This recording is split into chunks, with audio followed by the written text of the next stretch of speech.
بسم اللہ الرحمن الرحیم اللہم صلی علی محمد و آلہ و عطرتہ بعدد کل معلوم لک۔ محمد کی محبت دین حق کی شرط اول ہے، اسی میں اگر ہو خامی تو دین نامکمل ہے، بلکہ سب کچھ نامکمل ہے۔ ناظرین، ماہ ربیع الاول کی مبارک ساتوں میں اے پی پی اسٹوڈیو سے ہم آپ کو خوش آمدید کہتے ہیں، اور جو ابتدائی شعر میں نے پڑھا آپ کے سامنے، یہی ہمارے آج کے پروگرام کا موضوع ہے۔ ہمارے ساتھ اس وقت اسٹوڈیو میں مہمان موجود ہیں، میں ان کا تعارف کرا دیتا ہوں۔ محترم جناب ڈاکٹر محمد ابو بکر صاحب انٹرنیشنل اسلامی یونیورسٹی سے تشریف لائے ہیں۔ سر، پروگرام میں خوش آمدید اور آپ کا آنے کا بہت شکریہ۔ آپ کا بھی بہت شکریہ، آپ نے اتنے اہم موقع پر اور اہم موضوع کے لیے مجھے سعادت دی۔ دلوں کے گلشن مہک رہے ہیں، یہ کیف کیوں آج آ رہے ہیں، کچھ ایسا محسوس ہو رہا ہے، حضور تشریف لا رہے ہیں۔ تو جیسے یہ ماہ ربیع الاول کی آمد ہوتی ہے تو یہ محسوسات ساتھ ہی انسان کے ہونا شروع ہو جاتے ہیں۔ تو اس کا مطلب یہ ہے کہ یہ کوئی محبت کا وہ پہلو ہے جس کو فزیکلی شاید ہم اتنا محسوس نہیں کرتے، لیکن ہمارے روح میں اور ہمارے قلب میں یہ موجود ہوتا ہے۔ سب سے پہلے ڈاکٹر صاحب آپ ہمیں یہ بتائیے کہ جو محبت ہے وہ دین اسلام میں محبت کس کو کہتے ہیں، اور یہ جو ماڈرن ٹیکنالوجیکل دور ہے اس میں جو محبت ہے دنیا داری کی، ان دونوں میں کیا فرق ہے؟ بسم اللہ الرحمن الرحیم۔ دیکھیں، قرآن مجید میں اللہ جل مجدہ کا ارشاد گرامی ہے جس کے تحت یہ ساری محبت اور عشق، مودت، اس سارے تصور کی بنیاد فراہم کر دی گئی ہے۔ محبت اور مودت، عشق، سارے تصور کی، یعنی پورے دین کی وہ آپ کو بنیاد مل جاتی ہے۔ اور وہ بنیاد کیا ہے؟ وہ بنیاد اللہ تبارک و تعالی ارشاد فرماتا ہے کہ اے محبوب، اب فرما دیجئے کہ میری نمازیں، قل ان صلاتی و نسکی و محیایا و مماتی للہ رب العالمین، کہ میری نمازیں، میری قربانیاں، میرا جینا، میرا مرنا کس کے لیے ہے؟ خالصتاً اللہ کے لیے ہے۔ اب یہ جو خالصتاً للہیت ہے، یہی ہی بنیاد ہے محبت کی، مودت کی، اردو زبان میں آ جائیں تو عشق کی۔ یہ ساری کی ساری بنیاد کیا ہے؟ رضا الہی کا حصول۔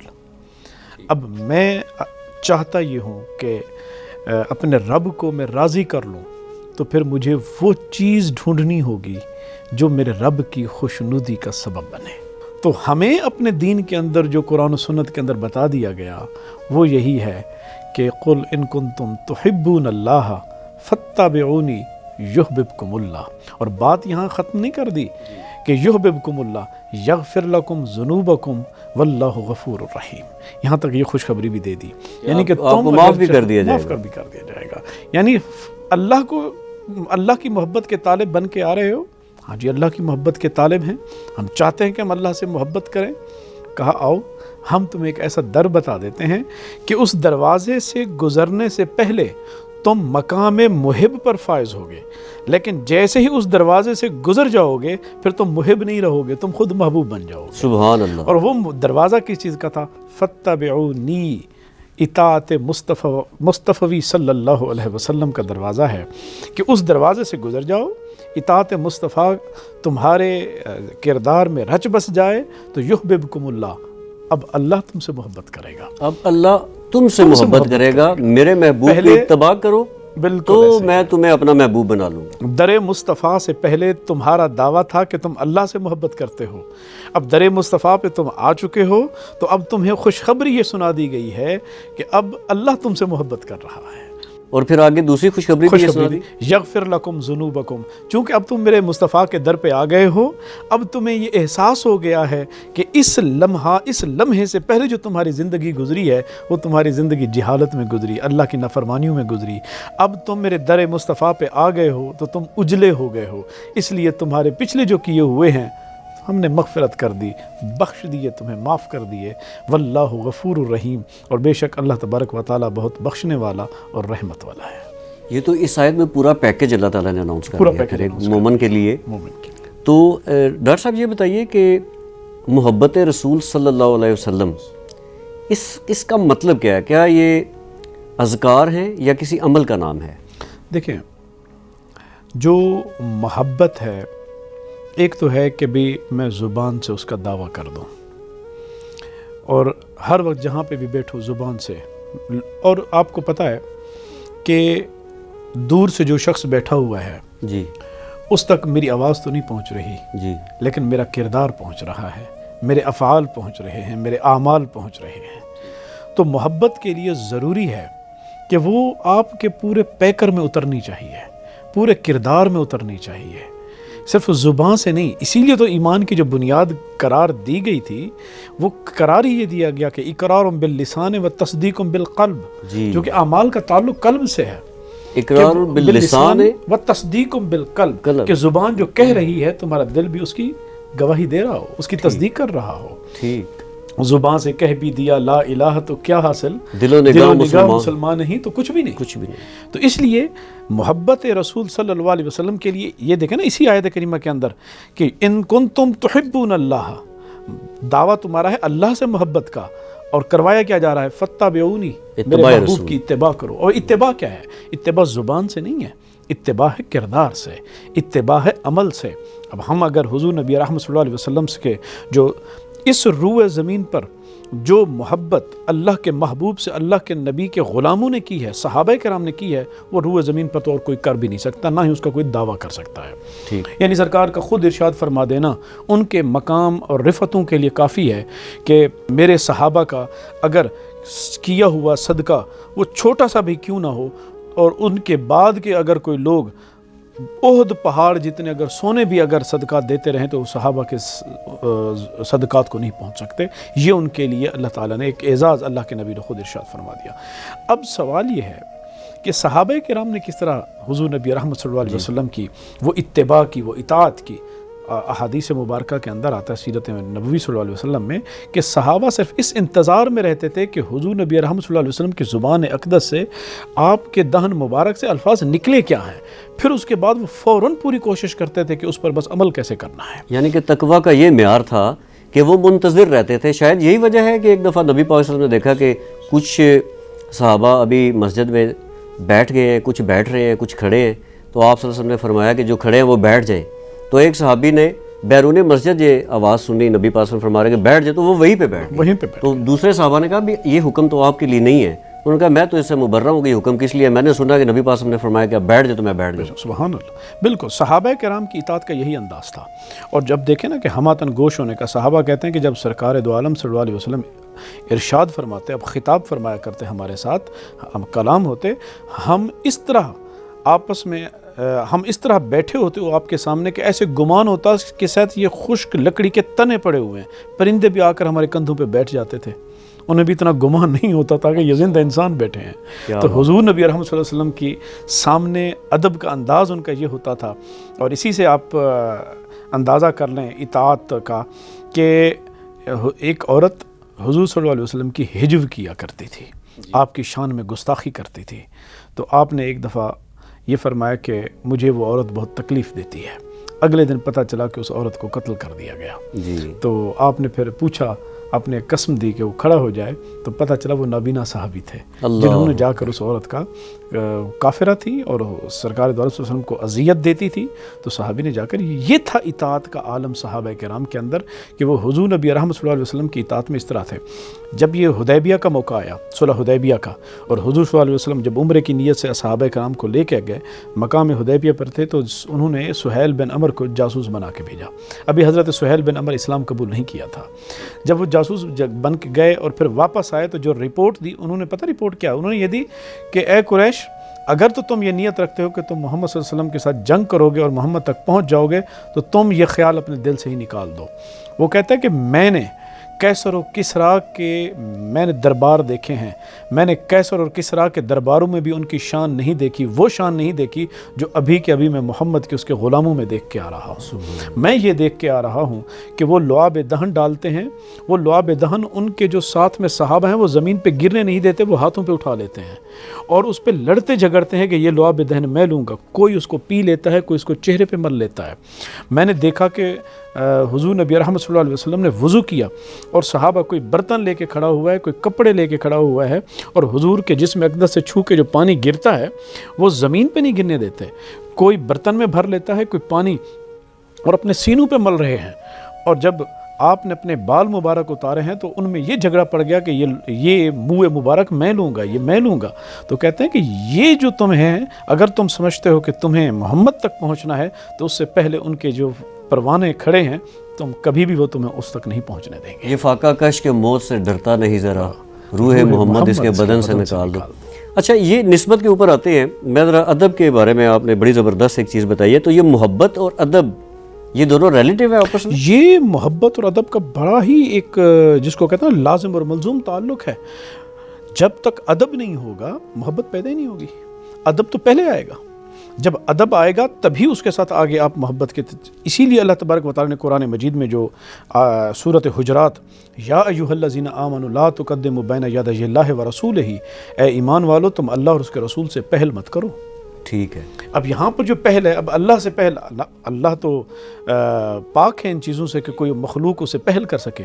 اسے مراد کیا ہے؟ اسے مراد یہ ہے کہ میرا محبوب، جب کوئی حکم خداوندی آ جائے، امر شرعی آ جائے، اور جب میرا محبوب تمہارے ساتھ ہو تو میرے محبوب سے کوئی بھی معاملہ پہلے نہ کرو، انتظار کرو. میرا محبوب کر لے تو پھر کرو. ایک روایت میں یہ بھی آتا ہے کہ جب قربانی کا موقع آیا تو صحابہ کرام صبح صبح آ گئے. جس طرح کہتے ہیں کہ جلدی ہوگی یا دھوپ ہوتی ہے، گرمی ہوتی ہے، تو ہم ذرا ٹھنڈے ٹھنڈے گوشت بنا لیں. تو صحابہ کرام قربانی کچھ آ گئے کہ ہم تو قربانیاں کر آئے. سرکار نے فرمایا میں نے تو ابھی نہیں کی. تو اس روایت میں یہ بھی آتا ہے کہ یہ آیت تب نازل ہوئی کہ اے ایمان والو اللہ اور اس کے رسول سے پہل مت کیا کرو. اچھا، تو اس کے اوپر فتویٰ یہ ہوا کہ تمہاری قربانیاں قبول ہی نہیں ہوئی، جاؤ قربانیاں اور جانور خریدو، جب تک میرا محبوب نہیں کرے گا تمہاری قربانیاں نہیں ہوں. سبحان اللہ. ادب رسول اصل میں محبت رسول کا ایک جزو ہے. اب دیکھیں کمال یہ ہے، آپ کو پچھلے انبیاء جتنے بھی آئے، حضرت سیدنا آدم علیہ السلام سے لے کر حضرت سیدنا عیسیٰ مسیح تک جتنے بھی انبیاء کرام تشریف لائے، آپ کو کہیں یہ چیز نظر نہیں آئے گی کہ خود خالق اپنے نبی کا ادب سکھا رہا ہو امت کو. اور یہاں خالق سکھا رہا ہے کہ یہ جو تمہارے پاس میں نے بھیجا ہے یہ کوئی عام نہیں، یہ سید الانبیاء والمرسلین ہے. میں نے نبوت کے اختتام بھی اسی کے مبارک اسم کے ساتھ کر دیا ہے. اور پھر آگے چل کر ادب سکھایا کیا جا رہا ہے. یا ایھا الذین آمنوا لا ترفعوا اصواتکم فوق صوت النبی ولا تجہروا لہ بالقول کجہر بعضکم لبعض ان تحبط اعمالکم وانتم لا تشعرون. اللہ تبارک و تعالیٰ نے بڑا جامع انداز اپنایا قرآن مجید میں. مثال کے طور پر اب بتا کیا دیا بھائی، میں اتنا بتا دیتا ہوں کہ میرے محبوب کے آگے تمہاری آوازیں بھی اونچی نہ ہوں. لا ترفعوا اصواتکم، بھلے تم میرے محبوب سے مخاطب ہو، مطلق کلام ہے، بھلے تم میرے محبوب سے مخاطب ہو اور اس وقت تمہاری آواز اونچی ہو، یا میرا محبوب جلوہ گر ہو اور آپس میں باتیں کر رہے ہو اور اس وقت تمہاری آواز اونچی ہو. فرمایا جو بھی ہو تمہاری آواز میرے محبوب کے سامنے اونچی نہ ہو. اور اگر تم سے ایسا ہو گیا تو ان تحبط اعمالکم، تمہارے اعمال غارت چلے جائیں گے، وانتم لا تشعرون، اور تمہیں شعور بھی نہیں دوں گا. اس پہ مفسرین نے بہت کمال کے نکتے بیان کیے. وہ کہتے ہیں کہ دیکھیں بندہ گناہ کر بیٹھتا ہے، اللہ تبارک و تعالیٰ شعور دے دیتا ہے، دل میں احساس پیدا ہوتا ہے، ندامت ہوتی ہے، بندہ توبہ کر اٹھتا ہے، مغفرت طلب کرتا ہے، مالک مجھ سے نافرمانی ہو گئی بخش دے. شعور آ گیا، اور شعور آ گیا تو توبہ کی طرف چلا گیا، اور اللہ تبارک و تعالیٰ فرماتا ہے میں توبہ قبول کرتا ہوں. لیکن یہ ایک ایسا گناہ ہے واحد تمام گناہوں میں، یہ ایسا واحد گناہ ہے کہ جس کے بارے میں اللہ یہ فرما دیتا ہے خبردار میں شعور بھی نہیں دوں گا. کیوں؟ اس لیے کہ میں پھر چاہوں گا بھی نہیں کہ تمہیں شعور آئے اور تم نادم ہو اور تم توبہ کرو اور قیامت کے دن بخشے جاؤ. یہ کیسے میں چاہوں گا کہ میرے محبوب کا گستاخ ہو، میرے محبوب کا بے ادب ہو اور پھر میں اس کو بخش بھی دوں. اس لیے فرمایا کہ وہ دروازہ ہی بند کر دیا کہ میں تمہیں اس بات کا احساس ہی نہیں ہونے دوں گا کہ تم سے کوئی گناہ سرزد ہو گیا ہے. تمہیں اس کا مطلب ہے ان کے دلوں کو موت واقع ہو جاتی ہے. جب دل مر جائے تو پھر قرآن مجید کی زندگی کا تصور یہ ہے کہ قرآن اسے زندہ نہیں کہتا.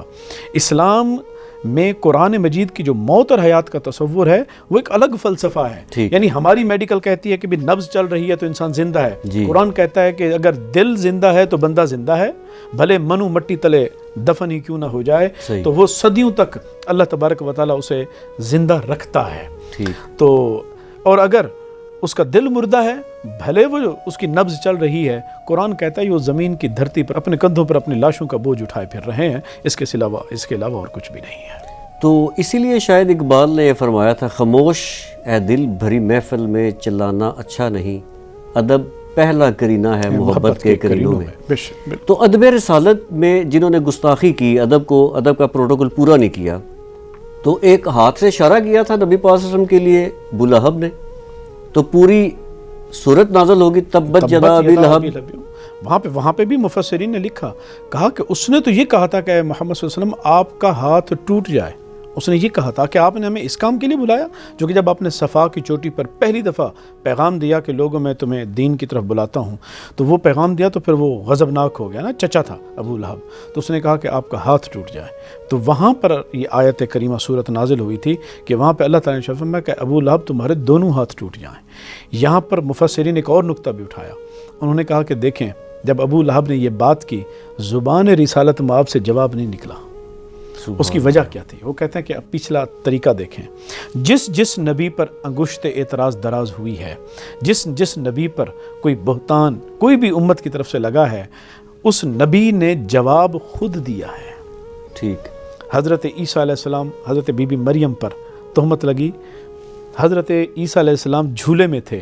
قرآن مجید بتا رہا ہے کہ وہی بچہ بولتا ہے کہ میں اللہ کی طرف سے بھیجا گیا نبی ہوں اور میری والدہ پاکیزہ ہیں، اور وہ خود اپنی پاکیزگی کی، والدہ کی اور اپنی نبوت اور رسالت کی گواہی خود دیتے ہیں. اسی طرح حضرت موسیٰ علیہ السلام پر پھر جتنے بھی تمام انبیاء کے جو تھے انہوں نے خود دیے، مگر جب اپنے محبوب کی باری آئی تو کہا کہ محبوب آپ نہیں بولیں گے. کیوں؟ اس لیے کہ وَمَا أَرْسَلْنَاكَ إِلَّا رَحْمَةً لِلْعَالَمِينَ، میں نے آپ کو ساری کائنات کے لیے سراپا رحمت بنا کے بھیجا ہے.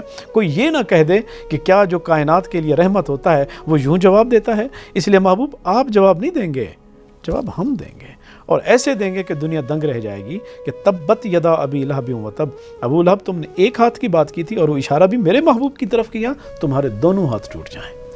تو وہاں پر پھر ایسے ہی ہوا کہ خود تاریخ بتاتی ہے کہ ابو لہب جب مرا تو مرنے سے پہلے اس کے دونوں ہاتھ ٹوٹے، گرا تھا، اور اس کے اس درد اور تکلیف کی وجہ سے پھر اس کی موت واقع ہوئی. جی.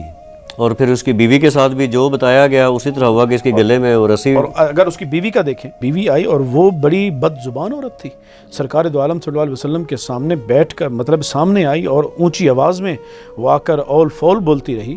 تو حضرت ابو بکر صدیق بیٹھے تھے اور کہنے لگے یا رسول اللہ آپ تشریف لے جائیں، یہ بڑی بد زبان عورت ہے، سامنے سے یہ آ رہی ہے تو یہ کچھ نہ کچھ بولے گی، چونکہ یہ صورت تبت یدا نازل ہو چکی ہے تو یہ سن کے آ رہی ہوگی. آپ نے فرمایا کہ ابو بکر پریشان نہ ہو، وہ مجھے نہیں دیکھ پائے گی. وہ آئی اور وہ سیدھا حضرت سیدنا صدیق اکبر سے باتیں کرنے لگی اور کہنے لگی کہ میں نے سنا ہے کہ تمہارے، اور وہ اول فل بولنے لگی ہمارے بارے میں یہ ہوا ہے وہ ہوا ہے. تو حضرت صدیق اکبر خاموش رہے، لیکن آپ سے رہا نہ گیا، پھر آپ نے جواب دیا تو وہ چلی گئی. تو پھر حضرت ابو بکر صدیق میں یا رسول اللہ یہ کیا ماجرا ہے، وہ آپ کو دیکھ نہیں پایا. میں اللہ نے فرشتے بھیج دیے تھے جنہوں نے پردہ کر دیا اور اس کی آنکھوں پہ پردہ آ گیا. تو یہ پھر وہ چلی گئی. اس کا اب دیکھیں وَامْرَأَتُهُ حَمَّالَةَ الْحَطَبِ فِي جِيدِهَا حَبْلٌ مِّن مَّسَدٍ، اس کو پھانسی آئی نا، وہ گٹھا لکڑیوں کا اٹھائے پھر رہی تھی. اللہ نے اس کو سزا یہ دی کہ میرے محبوب کے ساتھ جا کر یوں الجھتی ہو، یوں بد زبانی ہے، یہ انداز ہے میرے محبوب کے ساتھ. تو پھر اللہ تبارک و تعالیٰ نے انہیں نشان عبرت بنا دیا. سبحان اللہ. اچھا ڈاکٹر صاحب یہ بتائیے کہ نبی پاک صلی اللہ علیہ وسلم کے ساتھ محبت کے مختلف انداز ہیں، تو محبت رسول میں قبول ایمان کے جو واقعات ہیں اس کو آپ کس تناظر میں دیکھتے ہیں؟ چاہے حضرت حمزہ رضی اللہ تعالیٰ عنہ یا حضرت علی بھی بالکل چھوٹے سے کم سن تھے تو انہوں نے بھی ساتھ دیا، تو کیا یہ محبت رسول ہی کا ایک مظہر ہے دونوں واقعات؟ اس میں تو کوئی شک ہی نہیں. انہوں نے دلیل نہیں مانگی، انہوں نے دلیل ہی نہیں مانگی، نہ نبی پاک صلی اللہ علیہ وسلم کی نبوت پہ دلیل مانگی، نہ اللہ کی وحدانیت پہ دلیل مانگی، بلکہ یہ انہوں نے کہا کہ چچا جان اگر آپ نے میرا بدلہ لے کر مجھے خوش کرنا تھا تو میری تو خوشی اس میں تھی کہ آپ کلمہ پڑھ لیتے اور مسلمان ہو جاتے. تو انہوں نے پھر حضرت حمزہ نے یہ جواب دیا کہ اگر آپ کی خوشی اسی میں ہے تو پھر میں کلمہ پڑھ لیتا ہوں. بالکل. اچھا اس میں بھی جو کمال تھا وہ کردار مصطفیٰ صلی اللہ علیہ وسلم کا تھا کہ جس نے ہر کسی کو گرویدہ بنا رکھا تھا، خواہ اپنے تھے خواہ غیر تھے، گرویدہ بنا رکھا تھا.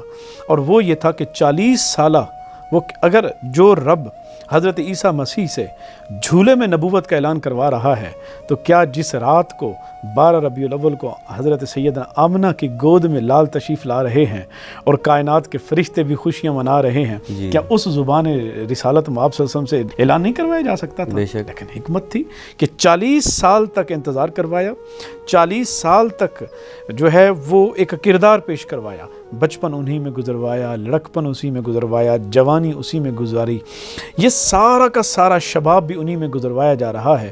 اور مجال ہے، حالانکہ آپ اگر کسی بندے کو پہچاننا ہو نا تو آپ آرام سے پہچان سکتے ہیں۔ میں مثال دیتا ہوں، ایک دیہاتی کو پہچاننا ہو تو آپ اس کو شہر میں لے کے آئیں، اس کی حرکتیں بتائیں گے کہ یہ دیہاتی ہے، اور ایک شہری کو دیہات میں لے جائیں تو واضح وہ دکھتا پھرے گا کہ یہ شہری بابو ہے۔ ہر بندے کے اوپر اس کے معاشرے کا، اس کے رسم و رواج کا اثرات ہوتے ہیں، لیکن کمال ہے مبارک ذات گرامی کی کہ زمانہ جاہلیت میں اللہ تبارک و تعالیٰ نے پیدا بھی فرمایا، اور مگر اس معاشرے کی ایک جھلک بھی نہ بچپن میں دکھائی دیتی ہے، نہ لڑکپن میں دکھائی دیتی ہے، نہ جوانی میں، نہ شباب میں، نہ شادی کے بعد، بلکہ ہوتا کیا ہے؟ ہوتا یہ ہے کہ الٹا اسی ایک کے اثرات پورے معاشرے پہ پڑ رہے ہیں۔ یعنی کہ جو ماحول کا اثر تھا وہ نبی پاک صلی اللہ علیہ وسلم پر نہیں پڑا، بلکہ نبی پاک صلی اللہ علیہ وسلم کے کردار کا اثر ماحول پہ پڑ رہا تھا، اور وہاں یہ کمال تھا بنیادی طور پر۔ اور یہی تو وجہ تھی کہ ان کے پاس حضور صلی اللہ علیہ وسلم کے انکار، پیغام حق کے انکار کی کوئی، آپ ہمارے ہاں دیکھتے نہیں ہیں، جب بھی تھوڑا سا جھگڑا ہی کیوں نہ ہو،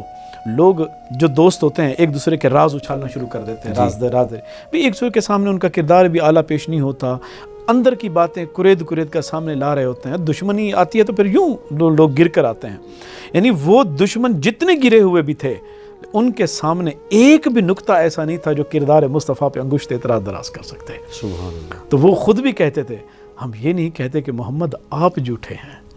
کیسے کہتے ہیں؟ پوری دنیا مطلب ہے ساری زندگی دیکھ چکے ہیں کہ صادق اور امین کے لقب سے اسی معاشرے میں انہوں نے تو دیکھا ہے اور کوئی وجود ہی نہیں تھا، مگر جو پیغام آپ لائے ہیں وہ ہم نہیں مانتے۔ اب اس کے نہ ماننے کے پیچھے بھی کوئی ٹھوس دلیل نہیں تھی۔